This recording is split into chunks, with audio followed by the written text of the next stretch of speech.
Chapter 7. Several days went by, and Cash didn't hear from Lex. He grew increasingly snarly and had less and less patience for Gordon and his antics. He was walking through the pack center. It wasn't a village. There were no shops or companies or anything, but the houses were close together and Eric lived right in the middle of it. Cash growled as a young female darted over the road right in front of him. Normally, people gave him a wide berth. They feared the enforcer, but Gordon's talk about taking over the position had people losing respect, or maybe they'd lost their fear. He wasn't sure. He didn't want people to fear him, but if they believed Gordon would do a better job, they were wrong. Cash respected rules and he respected life. All life. Gordon had stepped out on the road in front of a car, knowing full well it was there, and then he'd wanted to kill Lex for seeing him shift. Steps hurried toward him from behind, and he whirled around with a snarl. Samus stopped in front of him, his gaze dropping to the ground. Sorry, Cash. Tension bled from Cash's muscles. The only other person who had the same effect on him was Lex. Or he'd had that effect. Lex would smile and Cash would melt into a puddle. Now Lex didn't smile and Cash was tense all the time. No, I'm sorry. I'm not myself. Did you need anything? Samus glanced at him. No, Eric asked me to come, and since I figured it's where you're going, I thought I could walk with you. Of course. Cash turned around again, taking aim at Eric's house. Has Lex been in touch? Anyone else and Cash would have snarled in their face. Not for a few days. Maybe you should go see him. Cash frowned at him. In Coddleway? Doesn't matter where, only to show you're willing to. He shrugged. Willing to what? I'm willing to do anything, but I can't leave here. But leave the pack. You're without an enforcer. I don't think Eric ever would allow Gordon to take the position, but it could be someone equally unfit. You'll give up your mate to protect the pack? It's a noble cause, Cash. Samus nodded, but it didn't come across as sincere. I never. What would I do in Coddleway? Given Lex would have me. Samus laughed. The sound stunned Cash, and he realized how seldom Samus laughed. Shit, why wasn't he laughing more often? What's so funny? If he'd have you. He chuckled. He's your mate. He might not understand the pull since he's human, but there will never be anyone else for him. His brain might not comprehend, but he reacts to your scent as you react to his.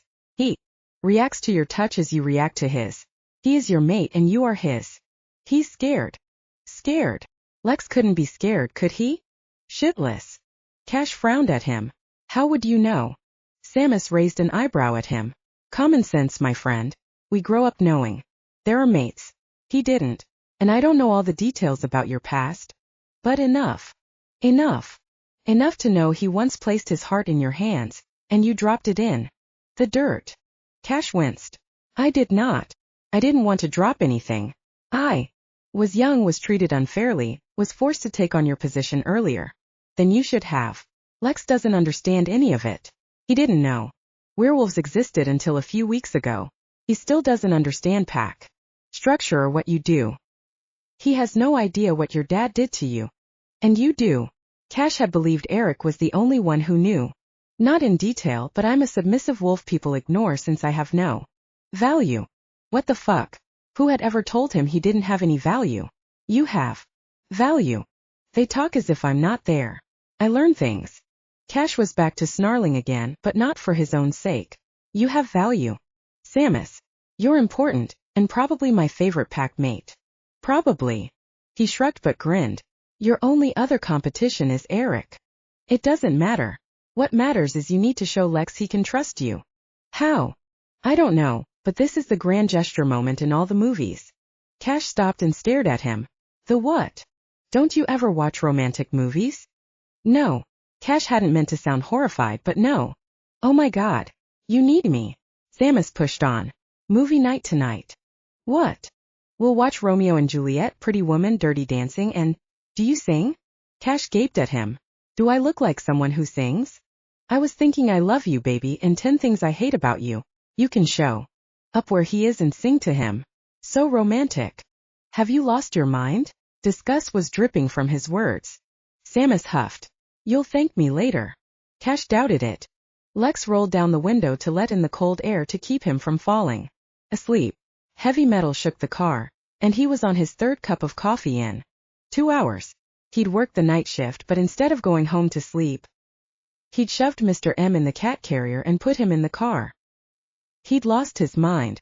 He hadn't returned the call from the attorney. Instead, he got in the car to drive 7 hours to talk to them face to face, and to maybe swing by Cassius. Maybe.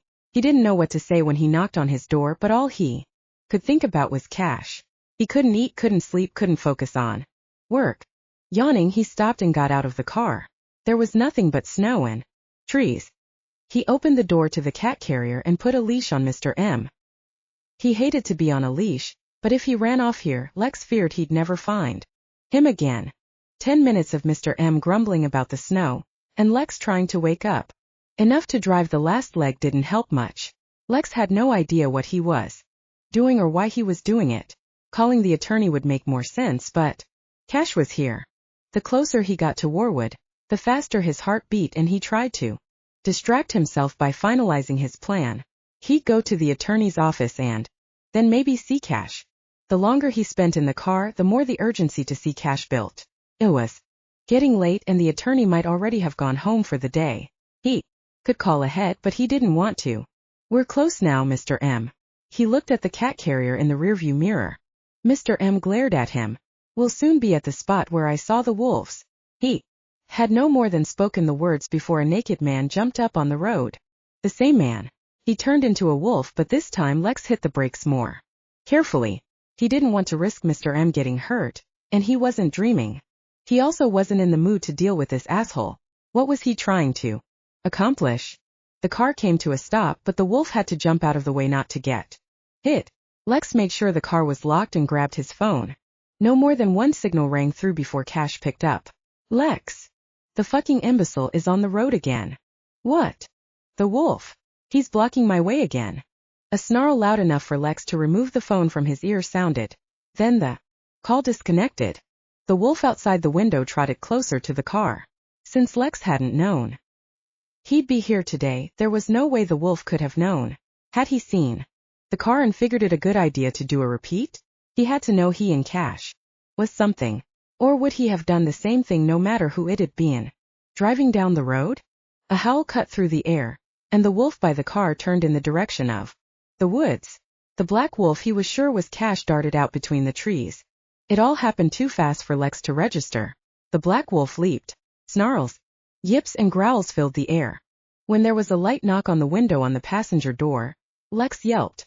He hadn't noticed anyone approaching. It was the smaller man who'd helped pull his car free last time, the calm, quiet one. Lex reached over and unlocked the door. The man opened it and slid into the passenger seat, closed the door, and locked it again. Hi, I'm Samus. I don't think we were properly introduced last time. He offered his hand and Lex shook it. Lex. So are you here to see Cash? Lex grimaced. He didn't want to discuss his plans with anyone, mostly because he wasn't sure what they were. I need to talk to my grandmother's attorney. She passed away a few weeks ago. Samus nodded. You drove here to make a phone call? I think the reception is better in Coddleway. Did he know everything about Lex? He gave him a narrowed-eyed look. Maybe. Samus grinned. Grand gesture. Outside, a pained yelp sounded, and Lex focused on the wolves again. Fear gripped him, and before he knew it, Samus was pulling him back. No. Cash has it under control. Gordon doesn't stand a chance, and the sooner he realizes, the better. For everyone. Cash might be hurt. And you get to kiss it better after. If you go out there, you make yourself a target. Gordon wants Cash gone, and if he attacks you, Cash will lose it. You're his mate. How do you know? Samus tilted his head. It's obvious. You only have one mate, and you're Cash's. There will never be anyone else for him. The walls of the car were closing in. He's trapped with me? The laugh wasn't what he'd suspected. And you're trapped with him. No one else will ever feel right to you. No one else will smell as good. Lex nodded. No one smelled as good as Cash. And no one will ever have your back the way your mate does. Samus must have sensed Lex's hesitation because he continued talking. You met too young. Most don't meet their mate until they're older, if they meet them at all. Cash didn't have his life under control, and I think he was too young to realize all this isn't obvious to you. He believed you'd understand, not run away. He doesn't get how you can fear the connection when it's obvious to him. Lex frowned. Excuse me, but who are you? Samus. Yes, but you have no idea what I think or feel. Samus tapped his nose. We can smell emotions, most emotions at least, and while I don't know every detail of your past, I know Cash. He's heartbroken. He's been heartbroken for 17 years. Please come home, Lex. Lex gaped at him. What? I've been trying to get Cash to understand the grand gesture so he can fix this, but he's being all thick-headed alpha wolf about it. We were watching Dirty Dancing when you called, but I don't think he gets it. Laughter bubbled out of Lex before he could stop it. You what? Oh, here comes Eric. The huge white wolf walked out of the woods as if on an evening stroll. Before he could intervene, Cash had Gordon in a death grip, jaws locked around his throat. Will he kill him? Lex hadn't meant to whisper, but the way Gordon stilled made Lex realize how close it was. Cash never kills anyone unless someone's life is in danger. He's the most dominant wolf in the pack, more so than Eric, but he's outside of pack structure. Normally, all he has to do is growl and people will crawl on the ground, but there is something wrong with Gordon. Lex didn't understand half of what Samus was saying, but he was glad no one would die. The car door clicked as Samus slid out. Lex took a few seconds before he followed. The white of the snow reflected in the glow of the street lamp. Cash let go of Gordon and stalked closer. Lex's heart sped up. He was huge. And right then it didn't matter he was Cash. Being this close to a wolf was freaking scary. When Cash leaned against his side, almost toppling him over, he buried his fingers in the black fur. Warmth flooded through him, but he noted a gash on Cash's chest. Eric shifted.